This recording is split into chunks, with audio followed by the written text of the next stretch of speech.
Hello students, कैसे हो तुम सभी। तो हम यहाँ पे बात कर रहे थे सॉलिड स्टेट को लेकर के, और ये लेक्चर नंबर आपका 4 है जो हम कर रहे हैं MCQ सीरीज। ठीक है, आपके सामने पहला क्वेश्चन, स्कोट की defect is observed in crystals.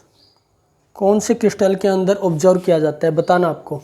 तो ऑप्शन आपका A, some cation move from their lattice site to interstitial site. तो बताओ ये कौन सा होता है। ये होता है आपका फ्रैंकल डिफेक्ट, जहाँ पे क्रिस्टल कहाँ पे चला जाए, इंटरस्टिशियल साइट के अंदर चला जाए, वहाँ पे हम फ्रैंकल डिफेक्ट की बात करते हैं। और कब, जब आपका जो लैटिस है वो कैसा हो, आयनिक।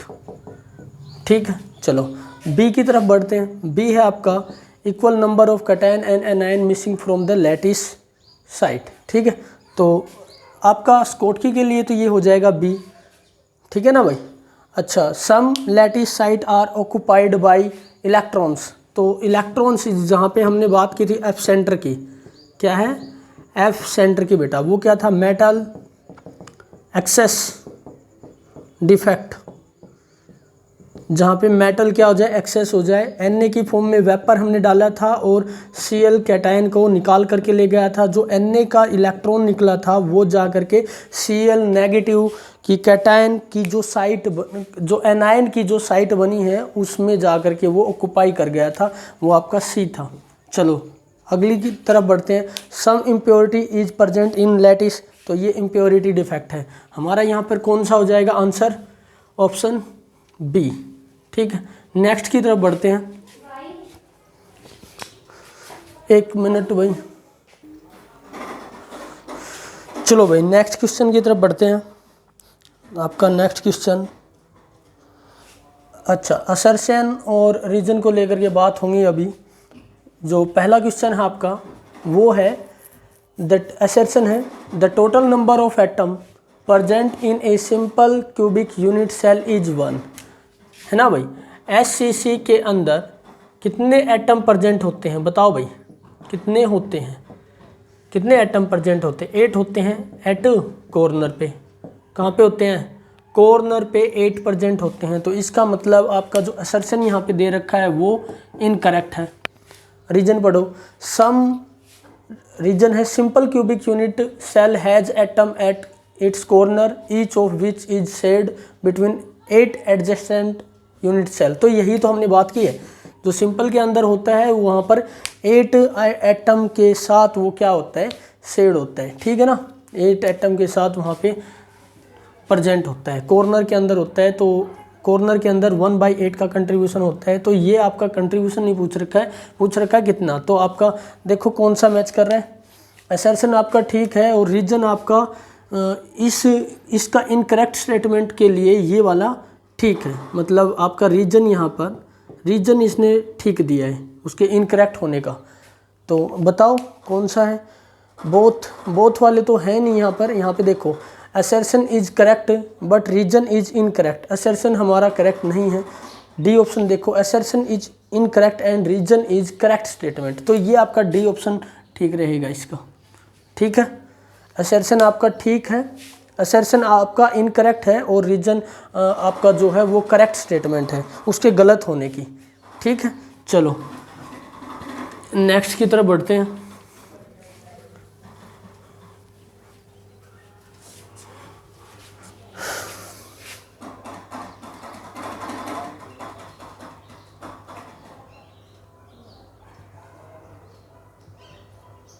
ठीक है, देखो असर्शन क्या है, assertion ionic solid are hard and brittle. Assertion क्या बोल रखा है, आयनिक सॉलिड जो होता है वो हार्ड होता है और ब्रिटल होता है। और रीजन क्या दे रखा है, ये ठीक है, हार्ड भी होता है ब्रिटल भी होता है, ये करेक्ट है। असर्शन आपका करेक्ट है। ठीक है ना भाई,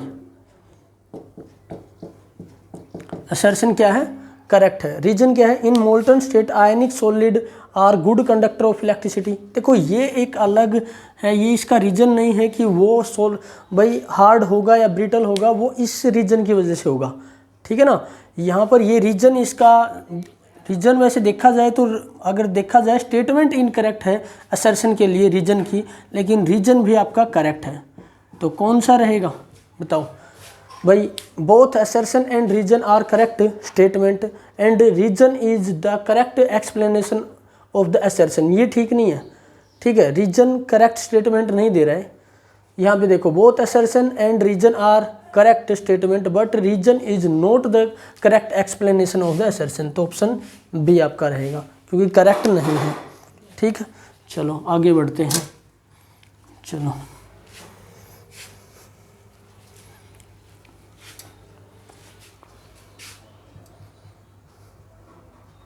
नेक्स्ट है आपके सामने असर्शन है। असर्शन है true solid are N isotropic.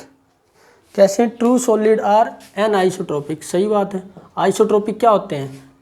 वो आपके अमोर्फस होते हैं और एन आइसोट्रोपी आपके ट्रू सॉलिड होते हैं, जिसको हम क्रिस्टलाइन सॉलिड भी बोलते हैं। क्या बोलते हैं? Crystalline solid. ठीक है, क्रिस्टलाइन सॉलिड हम बोलते हैं इसको। तो ये करेक्ट है। ठीक है, रीजन देखो इसका, true solid have short range order in arrangement of constituent particle. क्या बताओ? जो ट्रू सॉलिड की जो रेंज ऑर्डर होती है वो शॉर्ट होती है। ये गलत है भाई, शॉर्ट नहीं होती है। इनके जो रेंज ऑर्डर होता है वो कैसा होता है? लॉन्ग रेंज ऑर्डर होता है। ठीक है, तो आपका देखो किसके साथ मैच कर रहा है?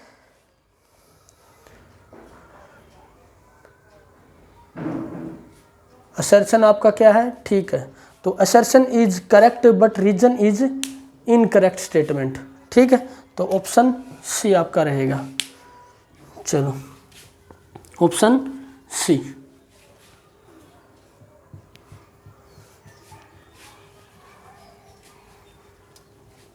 चलो नेक्स्ट की तरफ बढ़ते हैं।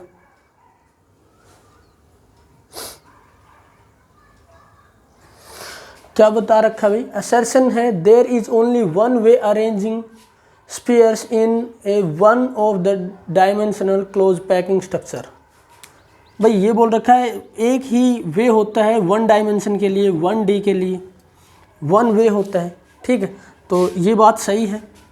ठीक है, क्या होता है? वन वे होता है, वन वे होता है। ये बात सही है, एक ही वे होता है उनका वन डायमेंशन के लिए। ठीक है, और रीजन देखो, in the one dimensional close packed arrangement the coordination number is 2। देखो कोऑर्डिनेशन नंबर जो वन वे होता है उनका कितना होता है? ये लीजिए। ठीक है, तो आप यहाँ पर जो कोऑर्डिनेशन नंबर होता है वो कितना होगा? जैसे ये वाला एटम के अगर कोऑर्डिनेशन नंबर चेक करें तो ये वाला और ये वाला दोनों ही क्या है? ठीक है, दोनों ही क्या है? ठीक है बच्चों, क्योंकि कोऑर्डिनेशन नंबर क्या रहेगा? 2 ही होगा। वन डायमेंशन के लिए कोऑर्डिनेशन नंबर कितना होता है? 2 होता है। तो चेक करें किसके साथ मैच करेगा। दोनों ही ठीक है, और ये इसका एक्सप्लेनेशन है, क्योंकि कोऑर्डिनेशन नंबर 2 है तो किसी भी डायरेक्शन में आप वहाँ पर उसको फिल करो, क्या होगा? तो करेक्ट रीजन दे रखा है।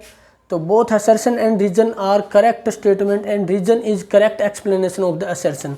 तो आपका क्या हो जाएगा? ए ऑप्शन हो जाएगा। ठीक है, चलो नेक्स्ट की तरफ बढ़ते हैं। असर्शन दे रखा है the packing efficiency of HCP and FCC arrangement is equal. Efficiency क्या होती है? दोनों की इक्वल होती है, ये ठीक है। FCC की कितनी होती है? FCC की 74% होती है। एफिशिएंसी परसेंटेज में होती है, तो इसका कितना आया? 74%। रीजन क्या बोल रखा है? In HCP as well as CCP packing each sphere is surrounded by 12 other atom. तो ये इसका रीजन ठीक है, क्योंकि जो पैकिंग एफिशिएंसी होती है वो डिपेंड करती है कि वो कितने के साथ भाई क्या हो रखा है? सराउंड कर रखा है। तो कितने के साथ कर रखा है? 12 के साथ। मतलब कोऑर्डिनेशन नंबर जितना ज़्यादा होगा उतनी पैकिंग एफिशिएंसी भी क्या होगी बच्चों? ज़्यादा होगी। ठीक है, तो करेक्ट एक्सप्लेनेशन है रीजन का भी। ठीक है, तो आपका क्या रहेगा? A. Both assertion and reason are correct statement and reason is the correct explanation of the assertion. ठीक है, क्योंकि 12 है इसलिए एफसीसी की भाई पैकिंग एफिशिएंसी क्या होती है बताओ भाई, इक्वल है, दोनों की क्या है इक्वल है, क्योंकि कोऑर्डिनेशन नंबर भी क्या है इक्वल है। चलो नेक्स्ट है आपका यहाँ पे ये वाला क्वेश्चन, असर्शन है the packing efficiency is maximum for FCC structure. ये अभी हमने बात की थी इसी के साथ में, एफसीसी की पैकिंग एफिशिएंसी मैक्सिमम होती है, ठीक है 74%। रीजन क्या दे रखा है, the coordination number is 12 in FCC structure. ये देखो कोऑर्डिनेशन नंबर के अकॉर्डिंग हम मैच करते हैं कि भाई अगर दोनों का अगर कोऑर्डिनेशन नंबर इक्वल है तो हम उसकी पैकिंग एफिशिएंसी को इक्वल मानते हैं, ठीक है, और होता है। और यहाँ पर ये जो दे रखा है कोऑर्डिनेशन नंबर, ये इसका देखो कोऑर्डिनेशन नंबर एफसीसी का क्या होता है 12 होता है, ये बात ठीक है, लेकिन रीजन ठीक नहीं है, क्योंकि रीजन क्या होता है, रीजन इसका जो आएगा वो है आपका यहाँ पर एटम, एक ही एफसीसी यूनिट सेल के अंदर कितने एटम होते हैं 4 एटम होते हैं, ठीक है 4 एटम होते हैं बेटा, इसलिए ये जो रीजन है वो एक्यूरेट नहीं है। तो दोनों ही ठीक है वैसे देखा जाए तो। अभी ऑप्शन देखो आपका बी वाला, both assertion and reason are correct statement, क्योंकि दोनों ही करेक्ट स्टेटमेंट है, एफसीसी की मैक्सिमम होती है और इसका जो कोऑर्डिनेशन नंबर है वो भी 12 होता है, लेकिन रीजन करेक्ट नहीं है, reason is not the correct explanation of the assertion, तो आपका बी हो जाएगा, ठीक है। तो हमने असर्शन और रीजन को लेकर के आज क्वेश्चन किए, ठीक है। तो यहाँ पर हम कोशिश करेंगे, अभी नेक्स्ट जो आपका लेक्चर आएगा वो सॉल्यूशन को लेकर के आएगा। काफ़ी क्वेश्चन हमने किए हैं, करीबन हमने 50 क्वेश्चन के आसपास इसको सोल्व कर लिया है, और 50-50 के आसपास, किसी में 50 हो जाए किसी में 60 हो जाए, ऐसे करके हम तैयारी करते रहेंगे। तो अभी के लिए ये आपके सामने, ठीक है, चलो।